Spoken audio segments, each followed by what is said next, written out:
All right, the SAT writing and language section, it tests 5 punctuation marks. That's it.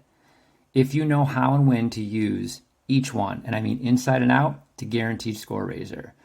So I've cut up a bunch of passages from some different tests, so we're going to review each one and expand on the explanation for the usage. All right, number 20.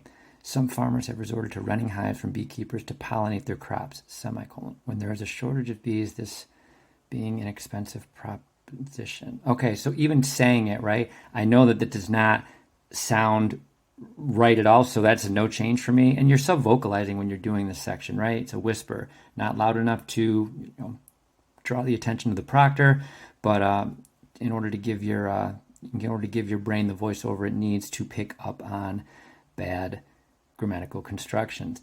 Some farmers have resorted. That is an independent thought. When there is a shortage of bees, that is not a independent thought. I cannot use a semicolon there, right? Because a semicolon, independent clause, semicolon, independent clause. I need a dependent clause there. All right. That is independent. That won't work. Inexpensive. That is dependent. That will work. Independent, comma, dependent. Got it. All right. Number 15. The summer of 2012 was the warmest in 170 years, records show. But Jason Box, comma, an associate professor of geology at Ohio State, believes that, okay, it's missing punctuation right there, right?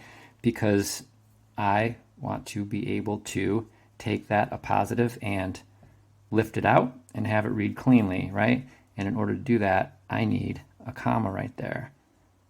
That's B, all right? Because if I lift that out, I read, but Jason Box believes that another factor added to, okay, see, that's clean.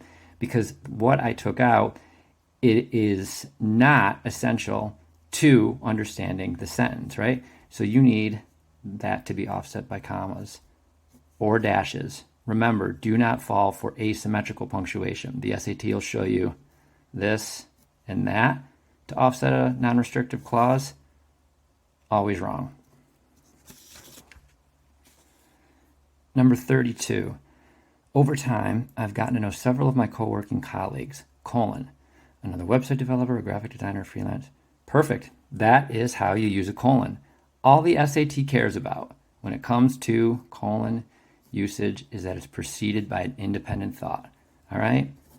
Love and no change right there. All right? You cannot have a dependent clause ahead of a colon, right? I love watching, colon, horror movies. Nope, doesn't work at all. There are 2 horror movies I plan to watch this weekend, colon, and list them. It doesn't matter what's coming after. It's what's coming before.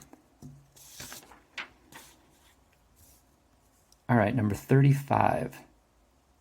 Indeed, when we think about animals depicted in well-known works of art, the image of dogs playing poker, dash, popularized in a series of paintings by the American Sam.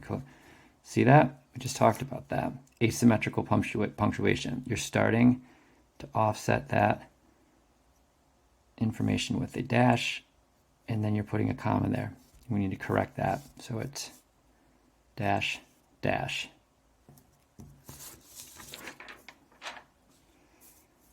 Number 4, circadian rhythms, comma, which are controlled by the body's biological clocks, comma. All right, so the commas, those are on point there.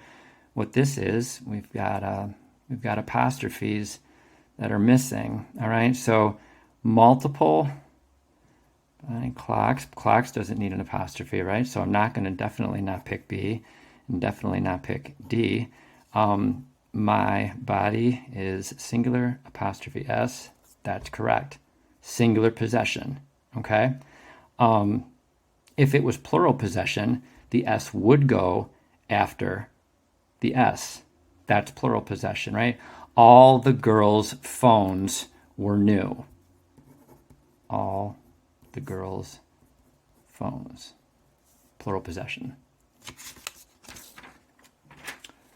Lastly, make sure our apostrophe game is on point. 29. The Almanac's editor, comma, Jane Stillman, comma. All right, again, commas are fine there. Almanac's not. All right. this is possession here. So it's one almanac, not two, right? Tricky. That's the correct punctuation before the S. Really quick on possession, right? Because sometimes it can be confusing when you're dealing with it and IT apostrophe S. That's the contraction. It was, it has, it is. This is possession for its. The dog chased its tail. The plant makes its own food. All right, so make sure you understand the difference.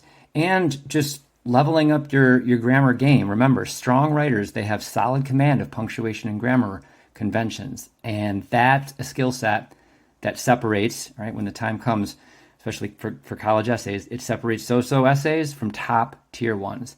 That's what we're after in the college admissions game.